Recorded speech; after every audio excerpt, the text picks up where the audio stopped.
Hello, welcome to Locked on Sharks, the premier hockey podcast of your favorite Erik Karlsson, because Erik Karlsson is the San Jose Sharks. Today we're going to react to a 5-3 Sharks win with a very, very special guest. So all that and more on today's episode of Locked on Sharks. You're Locked on Sharks, your daily podcast on the San Jose Sharks. Part of the Locked On Podcast Network, your team every day.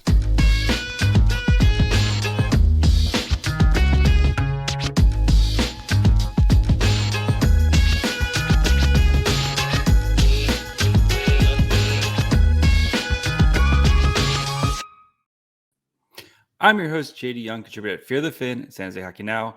I want to thank you for making Locked on Sharks your first listen. We're free and available wherever you get podcasts. But today, we have the great Summoning Salt, speedrunner extraordinaire, Sharks fan, wanted to bring you on and talk. We actually got a really awesome game here with Erik Karlsson doing Erik Karlsson things. But how are you doing today, buddy? Yeah, I'm doing well. Thank you so much for having me. It's pretty surreal to hear that the Locked On Sharks intro live felt real special. So now I'm thrilled to be here. Thank you. It's kind of crazy, get a DM. We kind of DM'd each other and stuff recently, and then I was like, hey, let's pick a random day, and you never know what happens. And of course, we get Erik Karlsson tonight with a goal and 3 assists, his fourth 4-point night. I think we have to start there, right? Mm-hmm. Erik Karlsson's the best defenseman in hockey. Erik Karlsson's the best player in hockey. Erik Karlsson's just the best person in the world. Where do you want to go? Yeah, the underpaid Erik Karlsson. Pay him more.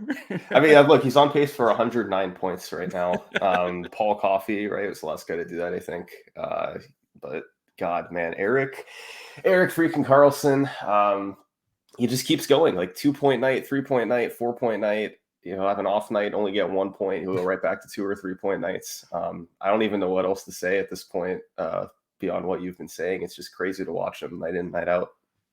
Yeah, and it's like, especially the way the Sharks kind of started this game, right? It was really kind of slow, and you were like, same old Sharks. And then they just kind of found their groove in the second period. And again, it's Erik Karlsson. And that snipe, he had his goal to put the Sharks ahead 4-3. Absolutely just atrocious in the best possible way of that's like a Austin Matthews level snipe right there, and that's coming from your defenseman Erik Karlsson. I'm running out of words to talk about him other than you should just give him the Norris this right now, because there's nobody else doing what he does, especially from the defensive position for their team. Yeah, I mean, I know the defense is a little shaky, but who cares? Defense is for nerds. When the offense is that far ahead of any other defenseman, it doesn't really matter. If he's going to get 110 points and the runner-up is 80, I mean, you can't not give him the Norris. There's no other option. Yeah, and it's you bring up a good point, the defense and stuff like that. But like you said, if your offense is that, if you're producing, 30 plus more points than the other defenseman. So if you give up a couple goals here and there because you're, not there defensively, who cares? You're providing so much more offense that it doesn't matter if you give up a goal here and there. So, yeah, I've talked about Erik Karlsson a bajillion times. He's amazing. I don't know what else to say. He's great. Where would you like to go? What kind of stood out for you in this game? It was fun to watch Sharks hockey again. I know that's kind of a broad topic, but there's been so many games this year where it's just, the choke at the end, the collapse somewhere. It's one of those games that it almost makes me feel like a what if sort of season, because I know the Sharks, they didn't have any chance of being a contender this year, but I was seeing an article in The Athletic where it talked about, expected goals against, and it said that according to that, if they had gotten league average goaltending, their projection right now would have been a number 1 wild card spot, which on nights like tonight, you can see it. Yeah. Problem, of course, is the goaltending hasn't been there. There's been a bunch of turnovers. And tonight we kind of just saw a good all around game, other than maybe the first goal let in by James Reimer. And it's I could see how models could see that this team would be a number 1 wildcard team if they just could play like this regularly. I mean, yeah, before the season, if you told me Erik Karlsson's going to score 110 points, Timo Meier is on pace for, 45, 50 goals, and, you're getting contributions from, like guys like Nick Bonino, you're getting guys from, contributions from guys like Matt Nieto. And I mean, I was very loud and vocal being like, this team's bad. They're going to be one of the five worst teams. But if you told me all that stuff beforehand, I would have been like, yeah, this team could really, really fight for a wild card spot, because I was going to assume that James Reimer would probably, continue his play. And you hope that Capo Kakinen, you traded for him, he would come in and help to solidify the goaltending. And the goaltending's been almost back to where we were when Martin Jones was here. It's just god awful most nights. It's been worse than Martin Jones. Oh. I mean, 870 is Capo Kakinen's save percentage. Like, I know it's probably not all his fault, but 870? Are you kidding? Well, at least we know Martin Jones you're getting 896 every year, and that there's nothing you can do about it. That's 896, which is printed in ink. That is what you're getting for 3 years in a row. But, even at the end of when Jones was on his way out, and they had, they had a bunch of guys in there. I can't remember all the guys they had. Melnichuk, Kozhinash. Anyway, all these guys kind of coming in here like, oh, maybe this guy, but that's why you kind of traded for Capo Kakinen to come in and help solidify that role. Young enough to where he's still kind of a project, or not a project, but he still has some room for development. But he's played enough NHL games where we kind of knew where he was, and he's been a huge disappointment this season. And Reimer was great last year, and it was tough to see him to continue to be as great as he was last year. And he's been great the past couple games since coming back from injury. But like you said, if the Sharks had gotten league average, mediocre goaltending, this team would be way more competitive than what they have been. Yeah, Reimer's been kind of all over the place to me. He still gives you the really good game every now and then, where reminding you a lot of last year, where he's just on fire. But yeah, at the end of the day, we got two goalies where their save percentages are under 900, and even I know this is like offense's way up this year, all around the league, but like still, I mean, it's not the early 1980s. You gotta get it above 900, or at least above 870. So. Yes. 896. That's the Mendoza line, right? That's the Martin Jones line. I got to keep it over 896. All right. Before we continue, and then we're going to kind of talk about Timo Meier, I want to get into there was a lot of Timo Meier trade talk tonight, and just kind of talk about the Sharks more in broad with good friend Summoning Salt. Do need to take a quick break. Talk to you guys about our friends over at BetOnline. If you guys don't know by now, BetOnline is the number one source for all your sports betting needs and information. They've got you guys covered with everything, news, stats, analysis, info.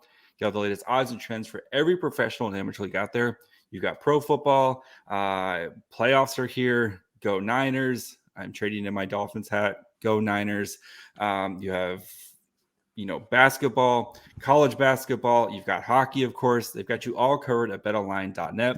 If you love sports podcasts, which you do because you're listening to one right now, you can find those at BetOnline as well.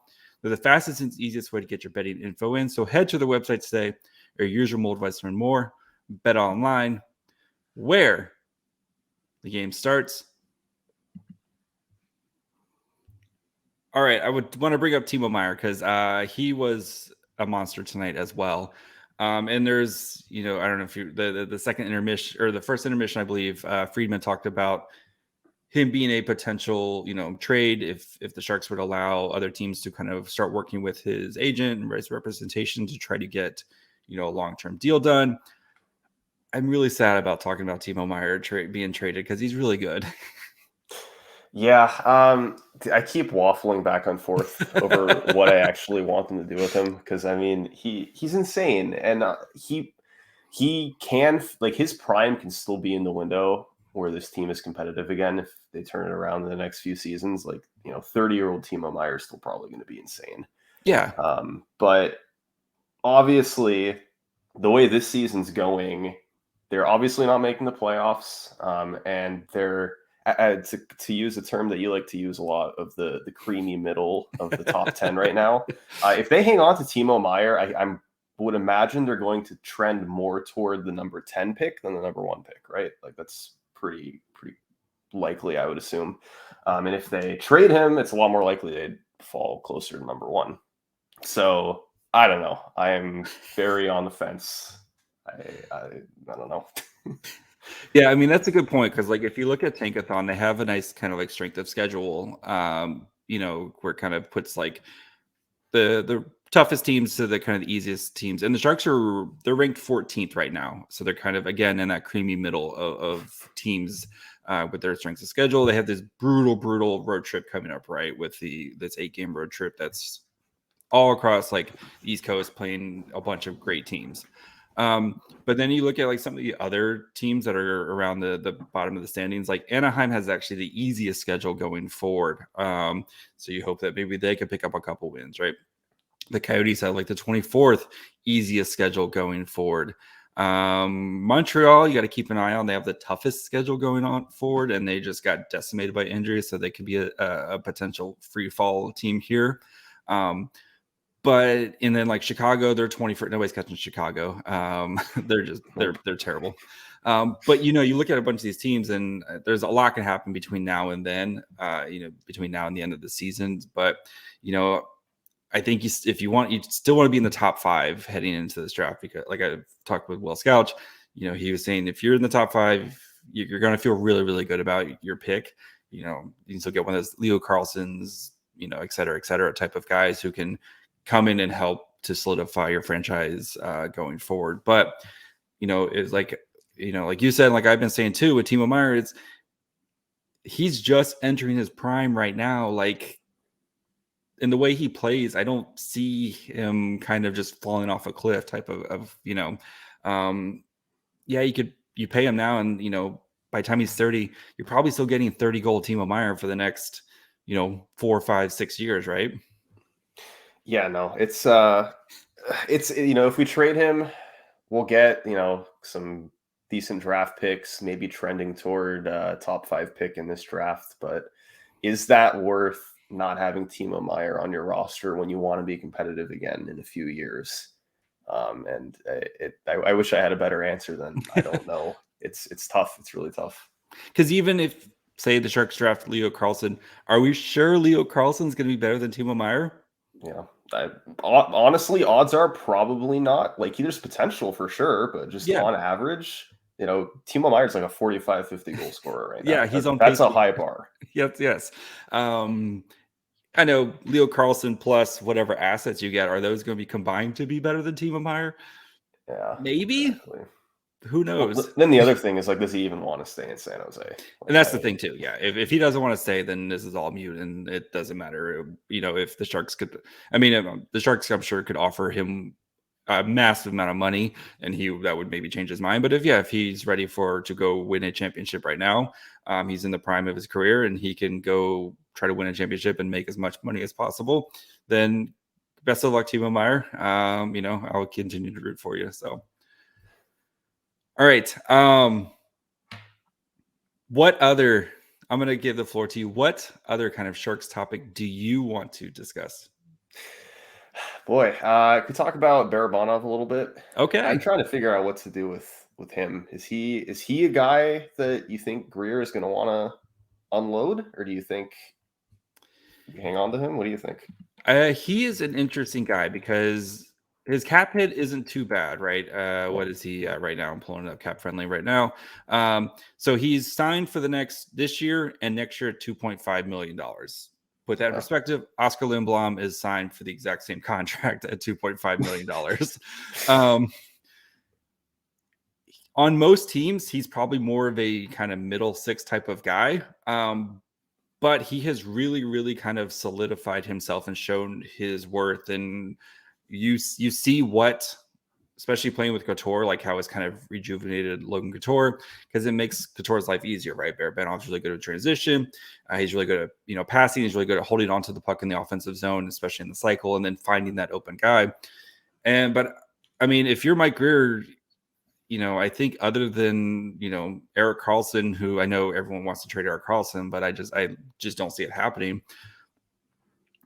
Everybody else, and Tomas Hertl, because of his no move clause, like everybody else is fair game. Is Barabanov going to be a productive member on this team 3 years from now? Yeah, I mean, you said this year or next year, right? Two and a half Yep. million. I mean, that's you could optimistically say next year maybe we could make a run, but I think there's not much of a chance. So it's like, why are we going to hold on to him then? He's on pace for about 50 points right now. That's on a good team, that's second line, your second line winger, and I mean, I think I pretty much agree. I think we should just get what we can for him right now.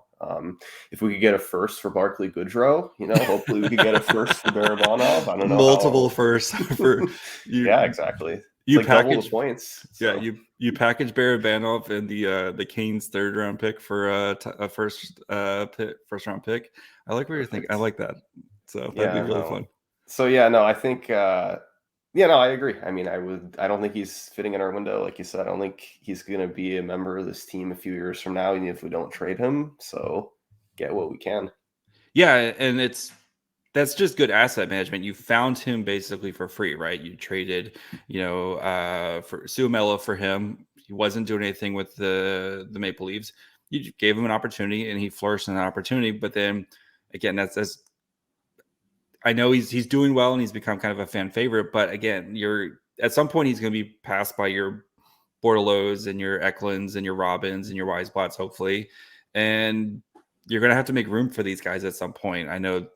I mean, other than Bordelot and Eklund, I think those guys are ready to make the jump, but the other guys aren't. But at some point, you're going to have to kind of make room for these guys. You can't have 1,000 Matt Nietos and Nick Benitos and Barabanovs. You're going to have to make room for these guys who are going to be your future core at some point. So we'll see. I interesting to see if people sniff around Barabanov heading into the trade deadline.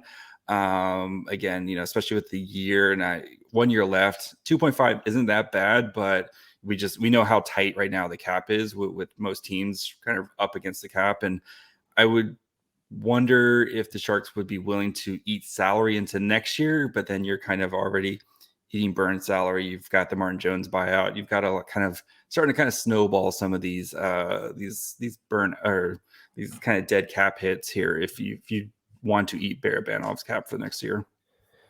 Yeah, I mean, $2.5 million really isn't that much for Barabanov. Yeah. I don't know. I mean, I guess we could if we had to, but we shouldn't have to be able to unload him. Like, there should be a taker for Barabanov if we want to trade him. Greer's whole thing is he still wants to be competitive and try and win games, even if he doesn't think we're going to compete, which is a little bit of a questionable strategy, but it's fine. So that leads me to believe maybe he's going to want to hold on to him. But I don't know. I think it's hard to predict what he's going to do. So yeah, it's going to be interesting. Predict what we do. Before we continue, we got to talk about, of course, Lord Jasper Weatherby getting traded. Oh, yeah.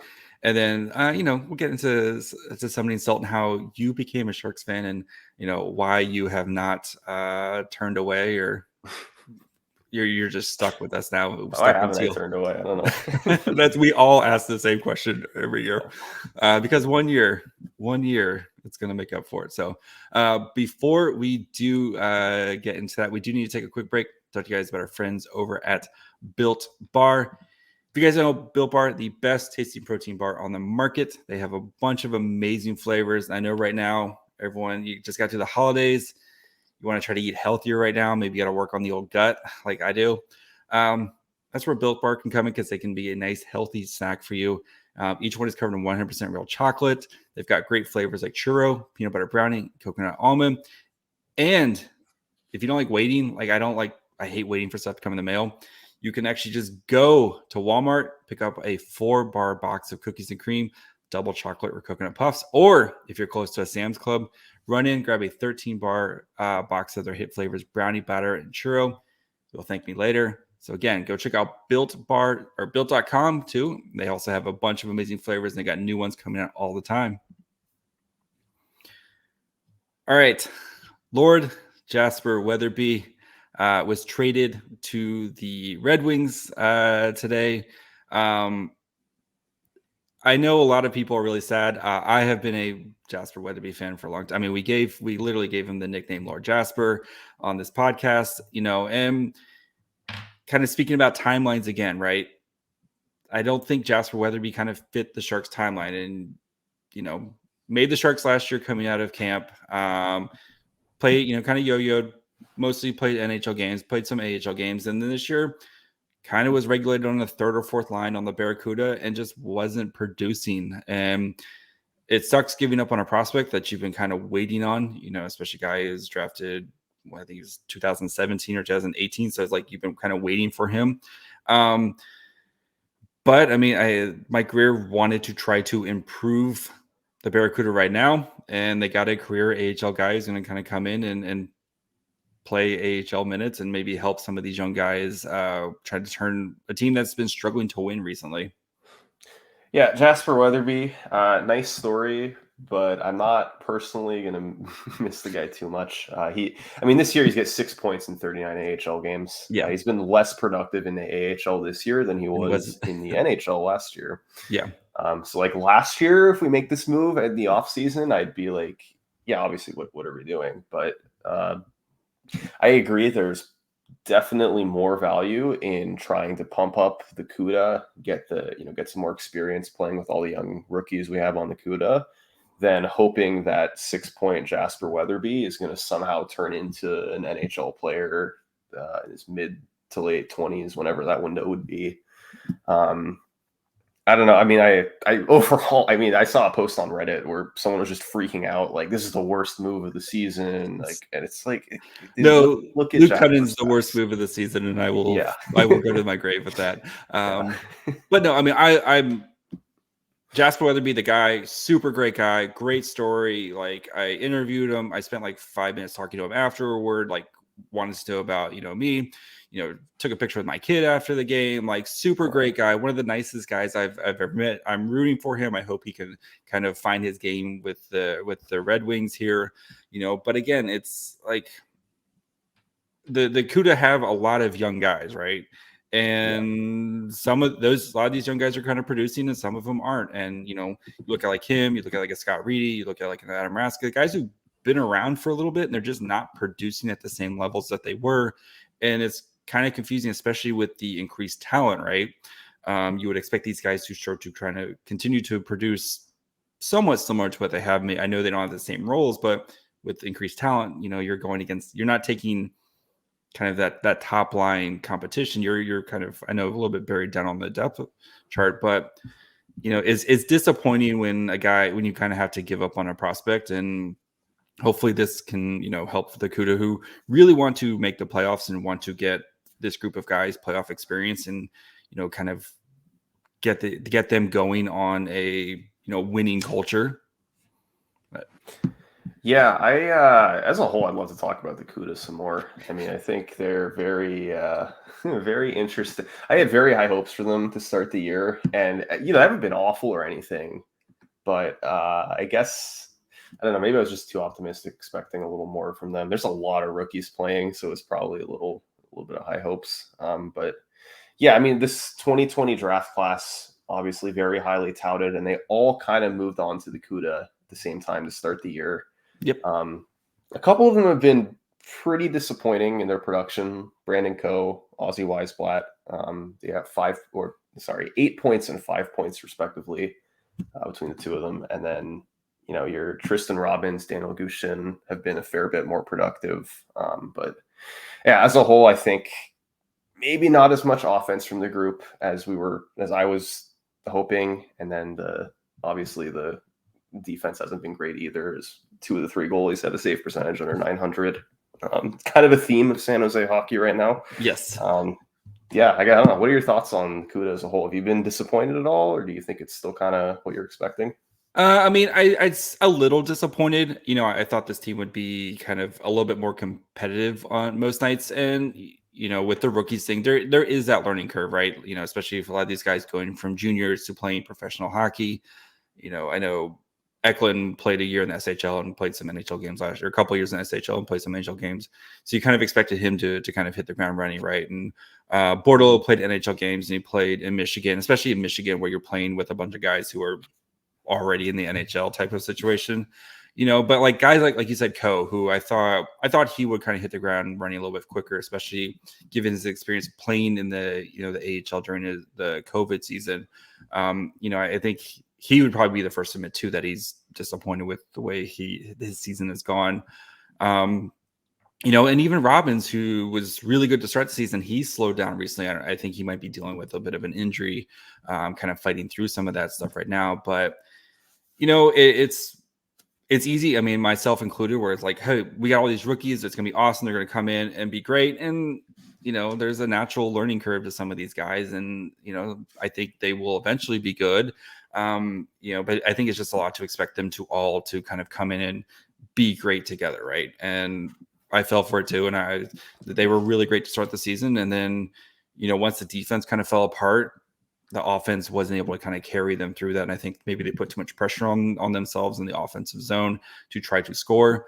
But I think now that they're starting to get some defensive pieces back, mainly Derek Pouliot. Who knew Derek Pouliot was the Jenga piece for the Barracuda going into this season? But, just starting to get some competent defensemen back there where they're not having to sign guys off the street.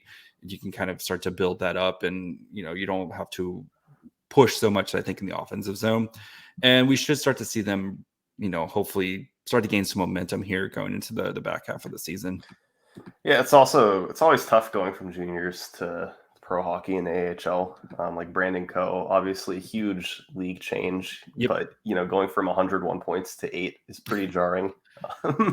But I mean, this 2020 draft class, they're all still very young. Most of them, I think still have a pretty good shot of making the NHL and being productive players, having nice careers. I still love Daniil Gushin. He's my guy. He's so filthy hands. Yeah. And the way Gushin's game has grown too, where it's like, he could shoot, but like the deceptiveness with his passing, it's really great. And especially like there's a couple of highlights of him just looking like he's going to shoot, and the goalie has to respect that shot. And then it's just like, oh, cool, I'm going to go find the guy right here who's just going to tuck it home type of thing. I've been really impressed with him. I think once he kind of continues to kind of build up his body here, he's kind of a short guy. I mean, all these 2020 guys, most of them are pretty short. But I think once he kind of continues to kind of develop and stuff, I think he's going to be a nice find for the Sharks. Yeah, no, and he's, let's see here, he's 21 years old or 20. No, he's only 20, so he's younger than most from that draft class even. So, Daniil Gushin, I think he's still got a real shot of making it. And he's had like a decent year. He's 20 points, 37 games. It's not bad for a rookie in the AHL. Nope. So. Yeah, and he was kind of bouncing up and down too. The line of playing third line, second, and finally kind of playing first line with Eklund here. Every night I see them tweet out the lines for the Barracuda. It's different every single night without fail. Like, of course, it's pretty crazy. Yeah, I mean that's too. You're also trying to kind of work guys in and trying to build the confidence of guys. Like your Aussies and your Coes who can't quite crack the game, crack a lineup every night. So I think he's trying to kind of mix those guys in. Have you been to Tech CU yet? I haven't. I'm actually not in the Bay Area right now. I moved away about 5 years ago. So I haven't been to a Sharks game in a while, or CUDA. I went to a CUDA game right before I moved, but that was obviously SAP Center. If you go back to the Bay at some point, I highly recommend going to a CUDA game. It's a absolute blast. So cool. Yes. I'll give you the last word here before we get out. Anything you want to say? Anyone you want to shout out? Anything you want to? Yeah, it's all yours, buddy. Let's see. Shout outs to Illuminato. I don't know if you ever recognize him in the chat or the comments, but he's kind of the guy that introduced me to Locked On Sharks, and I've been watching you and previously Kyle for a couple years now. Kind of my go-to podcast for the Sharks after the game. So thank you for that. I don't know, man. I mean, it's Sharks are in such a tough spot right now. I don't know. I've never been in a spot where I am rooting for them to lose until right now. Weird. Even like the last couple years, like when they had like a 5% chance of making the playoffs 2/3 of the way through the year, I was still clinging on to hope. But this year is obviously like 0.1%. So I'm rooting for them to lose games, and it's tough. But Kuda's looking pretty good. Philip Beestead and a lot of these other guys from this last draft year were pretty good too. I'm excited to see who we get. Hopefully a good top 10 pick. So future's hopefully bright, but we'll see. Yes, the future will be bright. I promise. We'll get there. I promise. William Eklund leading the way. So That'll do it for us tonight. Thank you so much, Something Soul, for hopping on. We'll have to do this again sometime. Maybe after the season ends, we'll talk about free agency or do a recap or something like that. Whenever you want to come back on, buddy, you are more than free to come back on. So you can follow me on Twitter at myfryhole. You can follow Something Soul. You should probably already following him because he's got like 100,000 followers already. So if you're not following him, go follow him. You can follow the show on Twitter, Facebook, and Instagram at Locked On Sharks. You can listen wherever you get podcasts, Apple, Spotify, Amazon Music. Watch on YouTube. One day I'll have like 1.5 million subscribers. That'd be great. Maybe if all of your subscribers just click the subscribe button for me, that'd be super awesome. So I'll put up the bat signal. So until then, try. Bye, friends.